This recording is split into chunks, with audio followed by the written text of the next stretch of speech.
So ngayon pupunta ako ng Walter Nasugbu kasi may gaganaping blood donation doon.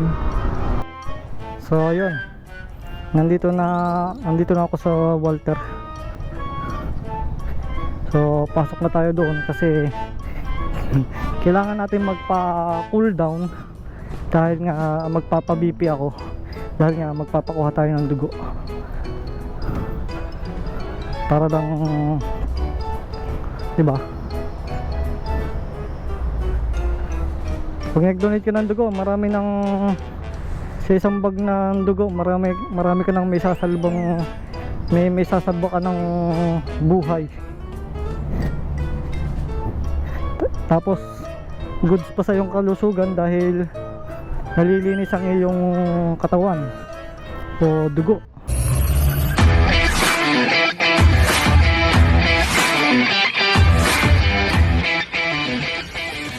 Okay, good morning. So ngayon pupunta ako ng Walter Nasugbu kasi may gaganaping blood donation doon na ang may taga council.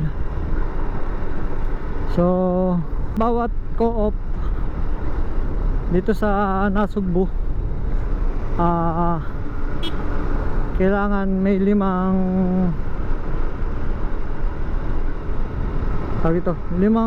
tao na pwedeng mag-donate o magsama. So sa amin, sa Agpamco, ako yung isa, kasi si Mami at si Chona susunod kasi may meeting pa sila sa SB Corp, kailangan nilang umattend. Santuhan, kaya nauna ako sa kanila. Ang umpisa ng bloodletting ay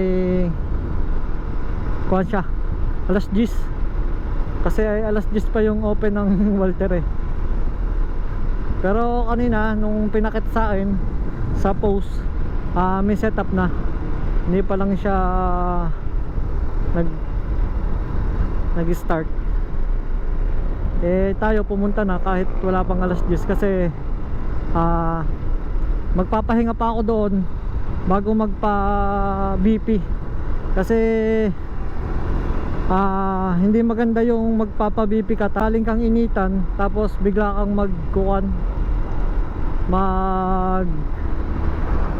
papa-BP. So ang magiging resulta noon, magiging kung siya magiging mataas yung blood pressure mo, hindi pa nakakapahinga ang katawan.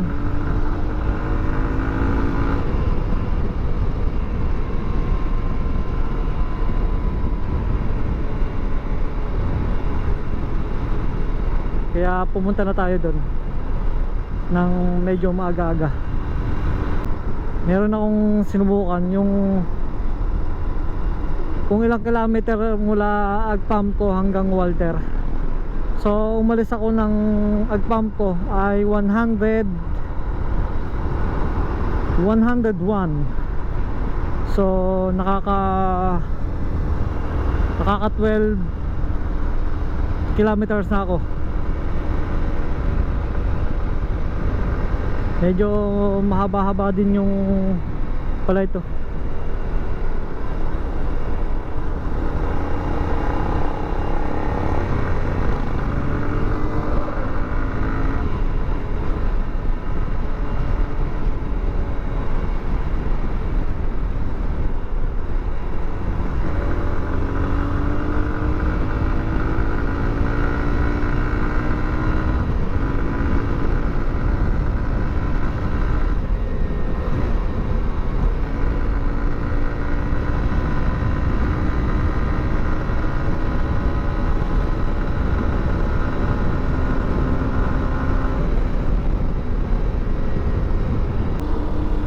Brownout nga pala ngayong buong Nasugbu bago wala tayong gas. Ilan ata lang yung may generator dito sa Nasugbo yung gasolinahan. Sana maka-check po tayo dito ng may generator yung gasolinahan. Bago nakarat-rat ako kanina, nakalimutan ko na brownout pala ngayon. May in-order akong clutch cable. So yung na-order ko, sukat naman siya. Ang problema lang ay mahaba yung cable. So kasi yung cable pala pang FCA, pero version 1 sukat din ng akin. SA version ang nabili ko, pang FCA version 1, pero kasya naman dito sa aking SA na version 1 din. Ang diferensya lang, medyo mahaba lang siya ng konti doon sa stock nito ng SA. So ang ginawa ko, doon sa puno sa ilalim, yung suksukan ng pinaka cable, naglagay ako ng spacer para lang yung haba masakop at matimpla ng maganda yung clutch. So effective naman yung ginawa ko. Naglagay ako ng kalang, kaya ito ngayon siya, gamit ko na.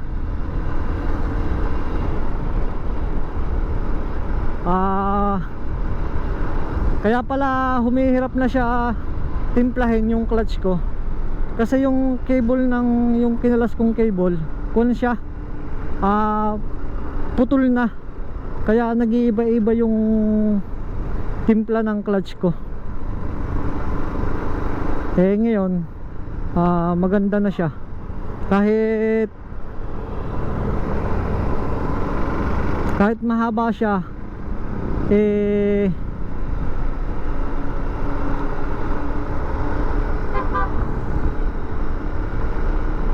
nakon siya, umari. Gumanda pa nga kasi doon sa stock, pagliliko ko ng manubela, naiipit. Compare dito sa pang FCA, mahaba, hindi siya naiipit. Nasama siya sa galaw ng manubela, hindi naiipit. Kaya napaganda rin. Nga lang may konting conversion sa ilalim, kailangan maglagay ng spacer. Okay, nandito tayo sa Central. Busy. Nandito na ako sa Walter. So naka-generator sila, kasi nga wala nga pang gas. Buti din sa gasolinahan rin may generator. Baka mamaya dyan tayo magpagas. Yun, sa likod nito.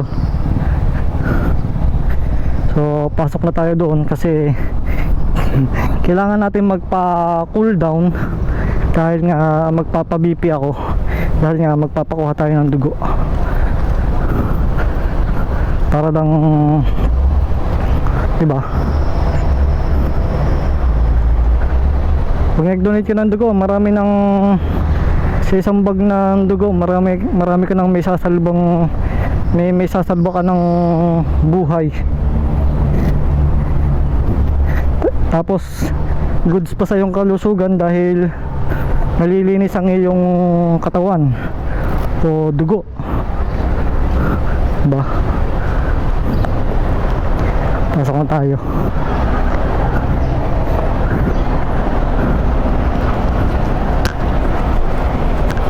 Kailangan natin maghubad ng helmet.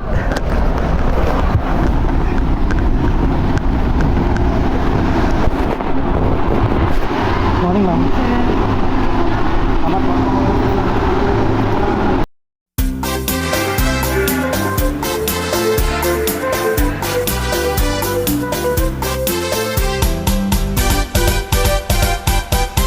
Okay. So, yun. successful yung ating pag donate ng dugo. Nakuhanan tayo. So bale nagtagal lang ako kasi talagang karamdam ko ay ako ay pagod na pagod nung ako ay nakuhanan ng dugo.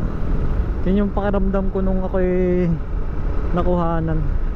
Tapos pakiramdam ko rin sa katawan ko ay gumaan ang aking pakiramdam.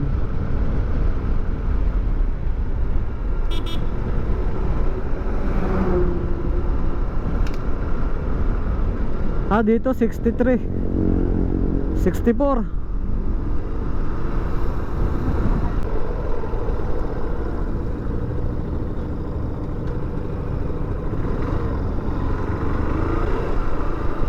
So marami ring nag-donate ng dugo, lalo na doon sa mga empleyado ng Walter. Talagang nag-donate din sila, yung mga hindi man lahat pero siguro bawat stall isang tao, yon ganun. Siguro pati yung ibang pa-out na, kahit naka-in pa sila, nagpakuha na, tapos sakto naman silang lalabas na. Good for the health pa rin yung pagdodonate kasi nalilinis yung dugo o napapalitan, diba? Natigil lang yung kasi nung nag-pandemic nga, kasi nung time na nasa Esplendido pa ako, every year ginaganap yun. Nag-pandemic yun, na konsya, na tigil tapos ngayon lang uli ako na ulitan. Diba? 2019 huling donate ko, tapos 18, 19, 20, 21, 22, 23, 4 years. Kaya nanibago ako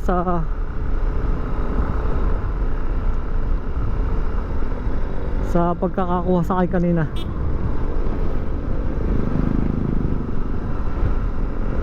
Talagang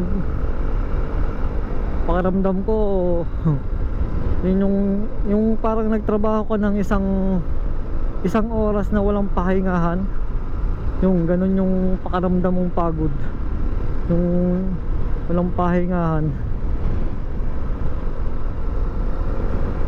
Ang dami kong nakain nakadalawang lugaw ako, tapos 2 itlog.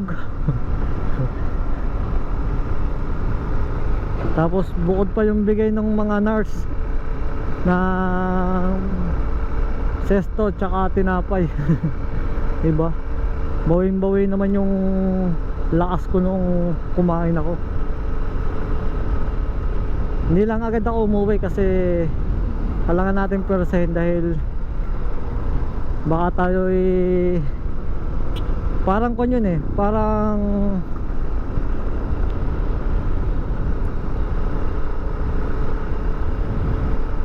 parang lindol may aftershock ganun. Nasa huli yung doon ko makaramdam ng pagkahilo, diba?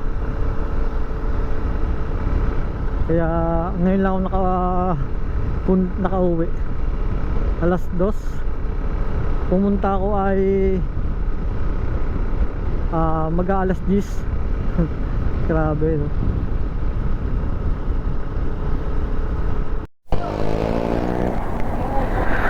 Okay, so yun, ito yung naging kilometers ko nung balikan aga to Nasugbu to aga.